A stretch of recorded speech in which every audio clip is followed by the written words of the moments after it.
The real question is this: are we living a full life?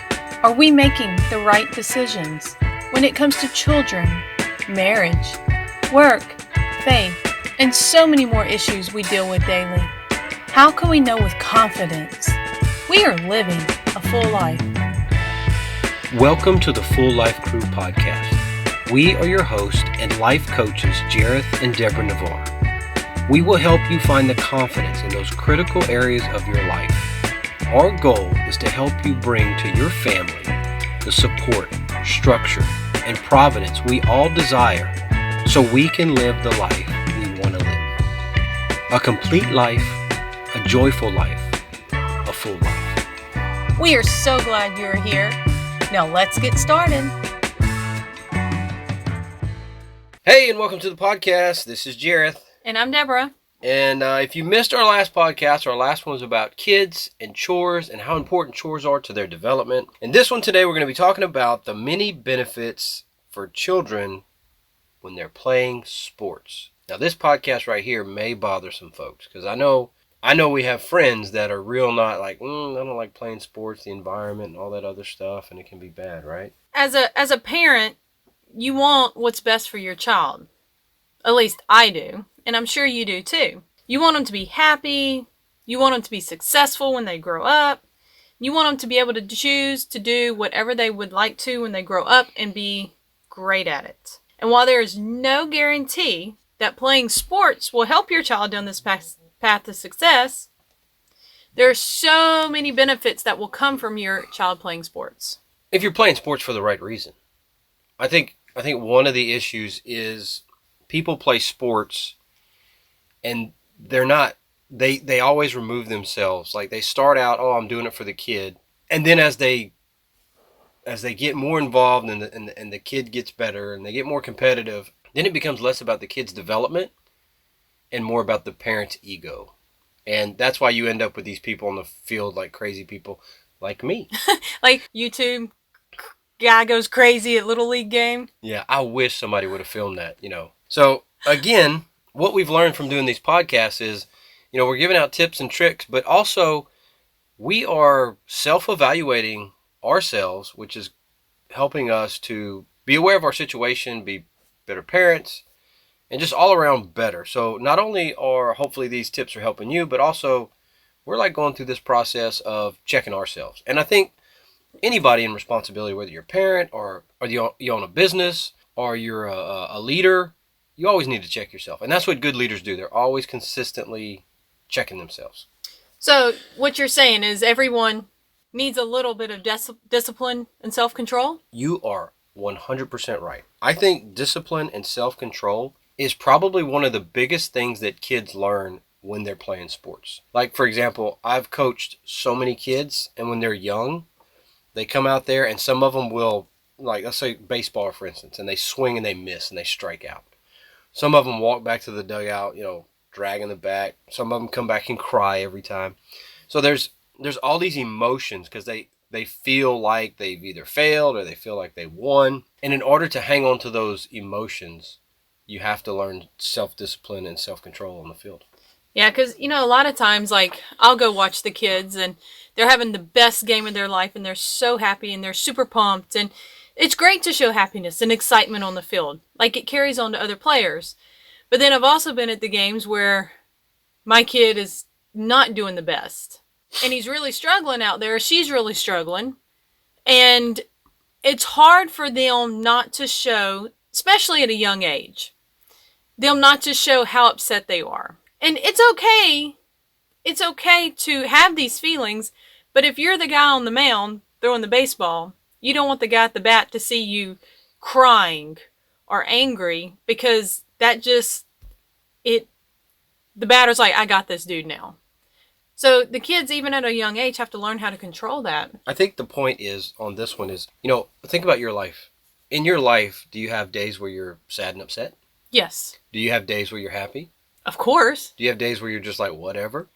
All the time. In a baseball game or in any sports event, you will experience all these emotions, in most average games. Some game, some point you're going to be happy, then you're going to be sad. And the beauty about sports is they get to learn it in a safe environment. They painted lines on the field and on the court for a reason. You cross the line. Yeah, you're playing a game. Yeah. You're playing a game. And then when you leave. And I think where we fail as parents is we don't express to the children, hey, it's just a game. Go out there, play hard. This game may take you far, or it may just be a great place to learn life lessons. And those lines are on that court and on that field for a reason. Once you step on the field, you're in a safe place. You can get mad. You can get angry. You can get excited. But then you got to check yourself. You got to check yourself. You can't carry that stuff off the field, off the court. And I think sports is a great way to teach kids self-control and self-discipline. Because in life, you're going to get mad, and you're going to be sad. You're going to be happy, And if you can't control your emotions, this can lead to lots of things like substance abuse, divorce, just problems in general. And baseball is a safe place, or any sport. I say baseball because we do a lot of baseball, but sports are a safe place if done properly. And then this is where parents have to check ourselves. If done properly, it's a safe area for kids to be a little bit more free and have all these emotions. I mean, think about if you've never ever gotten mad, and then all of a sudden you get really, really mad, and you don't know how to handle it. Or if you win something and all you ever do is win, win, win, win, win. What are you going to do in life when you're 30 years old and you have a major failure? You don't know how to lose. What if something happens and you have a major failure in life, like like you have a bankruptcy or a divorce, or you lose a big job? How are you going to be able to handle failure if you've never had that chance to learn how to fail when you're young? Yeah. And I think also, like you said, parents learn a lot of this also as their kid plays sports. Because the parents don't always understand what the coach is thinking. And a lot of times we have to discipline ourselves in the stands. Oh, yeah. Not to get rowdy and crazy and be the guy on YouTube that's posted around the world. I wish they would have got me on YouTube. If you don't know what we're talking about, there was an instance this past summer where I was not coaching Malia. And anyway, long story short, there's a YouTube video on our YouTube channel where you can watch me rant about this. But they walked her 4 times in a 13-year-old Little League softball game. And I just didn't think you should be able to walk a child. I understand maybe walk the child once, but you're going to walk a kid every at bat. I thought the goal was to help the kids grow and develop, not to punish. But anyway, that's a whole nother topic. Whole nother topic. Let's get back on topic. Have you ever dreamed of owning your own business? Maybe you thought about franchises, but weren't quite sure which one's right for you? Well, let me tell you a little bit about Tiki. Tiki's is a shaved ice cream, and coffee franchise that started in Boca Raton, Florida, and now has expanded into multiple locations across the U.S. So what makes Tiki so special? Well, Tiki's offers unique products that people love. Shaved ice cream, and coffee. Not to mention their franchise model is low cost and easy to operate. Tiki's also provides extensive training and support to all their franchisees. So if you're looking for an opportunity to be your own boss, then I urge you to consider Tiki's Franchising. Contact them today at tikisfranchising.com to learn more about the franchise.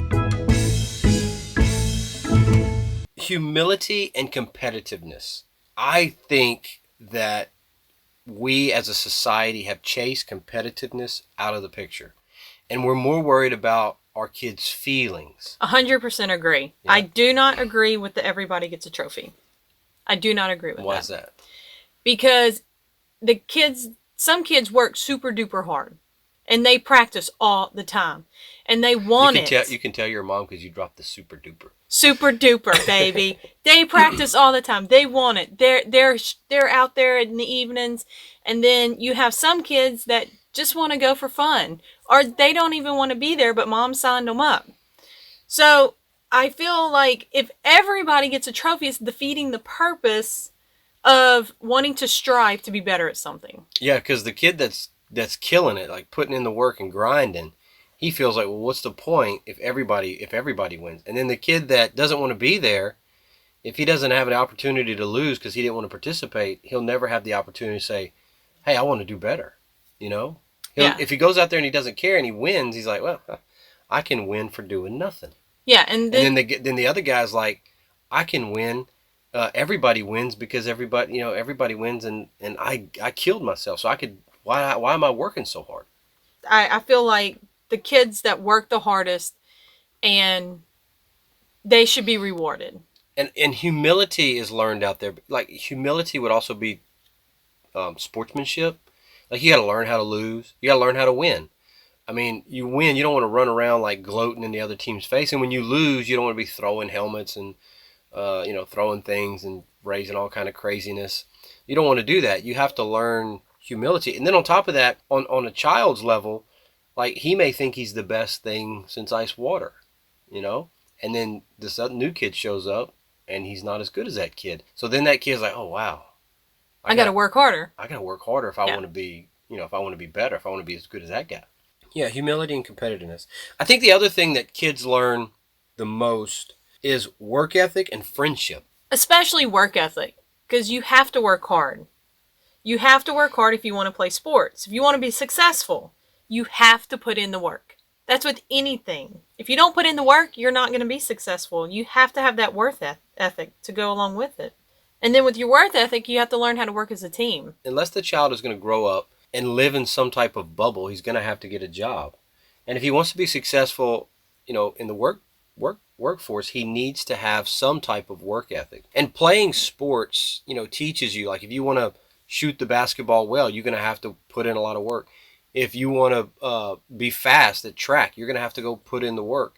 And it teaches them, well, if I do this work, I can get better. And that'll transfer over into school. That'll transfer over into work later in life. I really do believe, like most of all our kids make straight A's, and I believe a lot of that has to do with what they learn as far as putting in the work.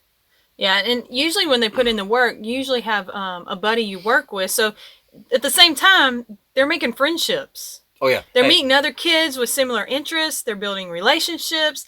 These relationships are going to last a lifetime. And these friends will provide support and encouragement. Yeah, totally agree.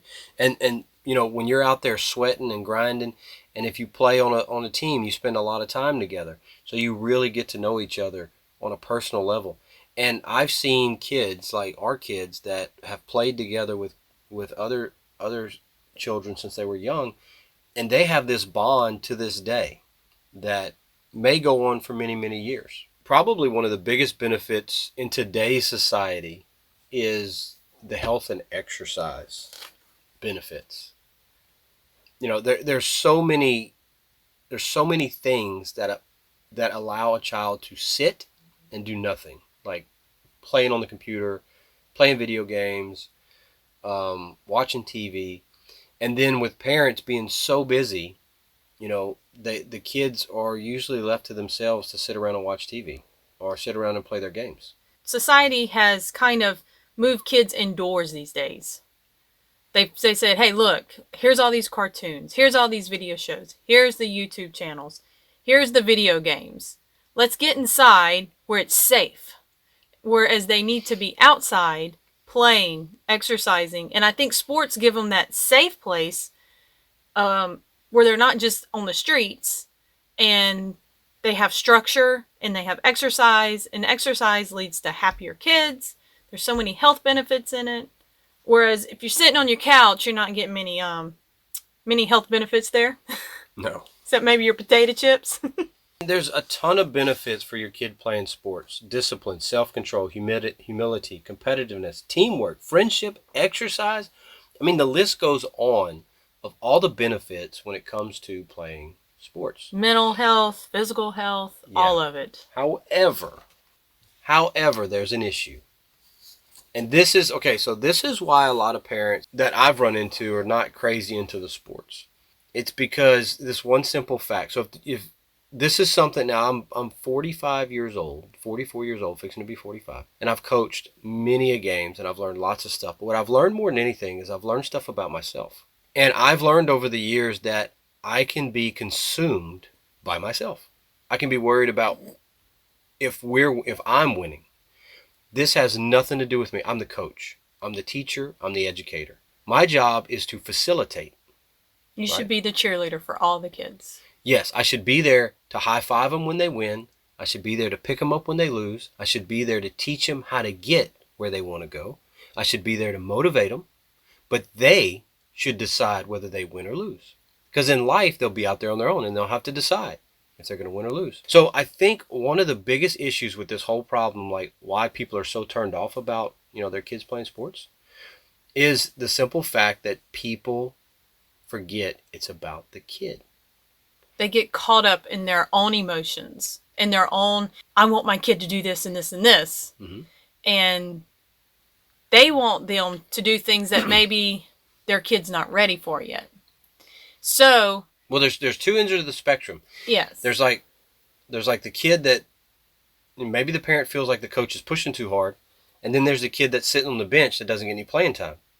And maybe the kid that's being aggressively pushed, that's what he needs. And maybe the kid sitting on the bench, that's what he needs. That's humility on that kid.